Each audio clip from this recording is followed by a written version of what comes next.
Mapagpalang Pasko at maligayang bagong taon sa ating lahat.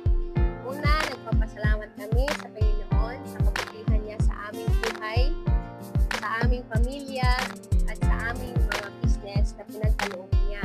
And also, thank you to all staff members for their hard work, dedication, and unique contribution throughout the years.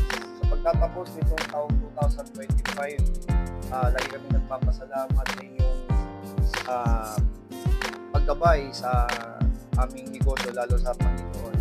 Sa pagtatapos nitong 2025, lalo pa natin galingan ngayon 2026. At Mabuhay ang mabuhay JDC JDC Company! Maligayang Maligayang Pasko at mamimigong bagong taon sa ating lahat. To God be the glory!